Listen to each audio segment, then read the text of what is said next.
اعوذ باللہ من الشیطان الرجیم بسم اللہ الرحمن الرحیم فاصبر علی ما یقولون وسبح بحمد ربک قبل طلوع الشمس وقبل الغروب صدق اللہ العظیم۔ رب اشرح لی صدری ویسر لی امری واحلل عقدۃ من لسانی یفقہوا قولی۔ رب یسر ولا تعسر وتمم بالخیر آمین یا رب العالمین۔ میں نے آپ کے سامنے سورہ قاف کی آیت نمبر 39 کو تلاوت کی ہے۔ اسکرین پہ آپ آیت دیکھ رہے ہیں، اور اس آیت کو آج کے لیکچر میں ہم انشاءاللہ تعالیٰ گرامیٹیکلی انالائز کرنے کی کوشش کر رہے ہیں۔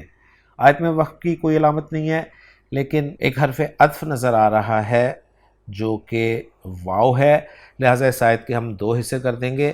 پہلا حصہ ہوگا فاصبر علی ما یقولون، اور دوسرا ہوگا وسبح بحمد ربک قبل طلوع الشمس وقبل الغروب۔ اب جو پہلا حصہ ہے اس کے الفاظ سے بات کریں گے۔ پہلے حصے میں پہلا لفظ فا ہے جو کہ حرف ہے اسبر، فعل امر ہے، صاد با اور را حروف مادہ ہیں۔ صبر یصبرو باب ضرب یضرب سے استعمال ہوتا ہے صبر کرنا کے معنی میں۔ علی حرف جر ہے جس کے بعد ما آپ کو بلو کلر میں نظر آ رہا ہے، لہٰذا یہ ما جو ہے اس میں موصول ہے، اور ما اس میں موصول کے بعد فعل مضارع آپ دیکھ رہے ہیں، فعل مضارع معروف جمع مذکر غائب کا صیغہ ہے۔ قاف واو لام حروف مادہ، باب نون، قال یقولو قولاً کہنا سے، یقولون۔ تو پہلے حصے کے الفاظ میں بات مکمل ہو گئی ہے۔ جو دوسرا حصہ ہے اس میں پہلا لفظ واو حرف ہے، سبح فعل امر ہے، سین با ہا حروف مادہ ہیں، باب تفعیل سے استعمال ہوتا ہے سبح یسبح تسبیحا تسبیح کرنا، اور با آگے آپ کو نظر آ رہا ہے حرف جر کے طور پہ، جس کے بعد حمد اسم مجرور ہے، اور اس کے بعد رب آپ کو مجرور نظر آ رہا ہے، رب کے ساتھ کاف ضمیر مجرور متصل واحد مذکر حاضر کی لگی ہوئی ہے۔ قبل کا لفظ منصوب ہے، ظرف ہے، طلوع کا لفظ مجرور ہے، اور طلوع اردو میں بھی استعمال ہوتا ہے، اور الشمس جو ہے یہ مجرور آپ دیکھ رہے ہیں، واحد مؤنث اسم ہے اور معرفہ کے طور پہ استعمال ہوا ہے۔ واو حرف ہے، قبل کا لفظ ایک مرتبہ پھر آپ کو نظر آ گیا ہے منصوب ظرف ہونے کی بنا پر، اور الغروب کا لفظ بھی آپ کو مجرور نظر آ رہا ہے۔ گویا طلوع اور غروب یہ ہمارے ہاں اردو میں بھی لفظ استعمال ہوتے ہیں، طلوع کے معنی طلوع ہونا اور غروب کے معنی غروب ہونا کے کیے جاتے ہیں۔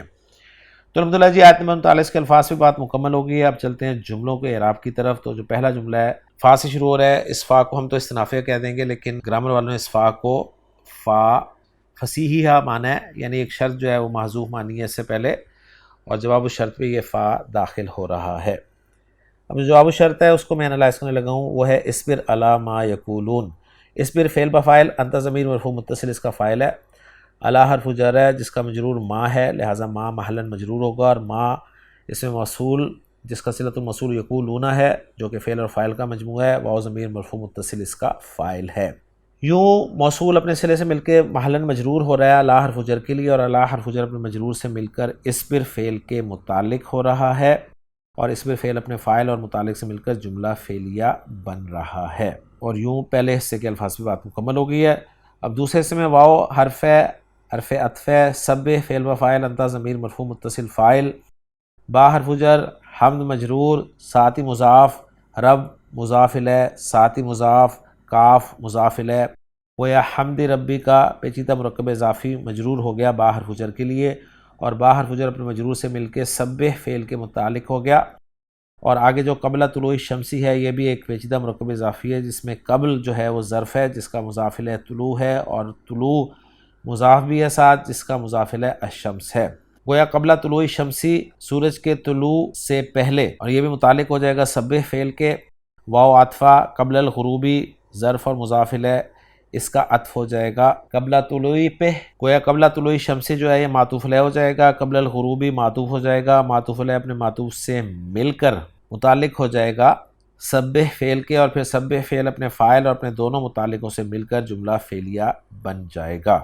ہماری ورکنگ مکمل ہو گئی ہے۔ محمود صافی صاحب کی ورکنگ کو دیکھتے ہیں۔ محمود صافی صاحب نے فا کو رابطہ لجواب شرط مقدر قرار دیا ہے، ما کو انہوں نے حرف مصدر قرار دیا ہے، اور ساتھ دوسری رائے یہ بھی دے رہے ہیں کہ یہ اس میں موصول بھی ہو سکتا ہے، فی محل جر متعلق بھی اصبر، اور کہہ رہے ہیں کہ عائد اس کا محذوف ہے، باہر انہوں نے حرف مصدر کے طور پر اسے یہاں پر ذکر کیا ہے۔ واو کو عطفہ قرار دیا ہے، اور مصدر معول اگر ما کو مصدریہ مانے تو جو مصدر معول بنے گا ما یقولون اس کو فی محل جر علی کے ذریعے اصبر کے متعلق کر دیا ہے۔ بحمدی یہ متعلق حال قرار دیا ہے من فاعل سبح، یعنی سبح کے فاعل سے حال قرار دیا ہے، اور قبل جو ہے ظرف منصوب متعلق بھی سبے قرار دیا ہے، اور جملوں کے اعراب میں اسبر کو فی محل جزم جواب الشرط مقدر ای ان سمیتا انکار الکافرین، اگر آپ کافروں کا انکار سنیں، فصبر تو صبر کیجیے گا، تو جملہ شرط والا جو ہے وہ انہوں نے ذکر یہاں پر کر دیا ہے، جو کہ ہے ان سمیتا انکار الکافرین، اور دوسرا جملہ جو سبے والا ہے وہ معطوف علی جملہ اسبر قرار دیا ہے۔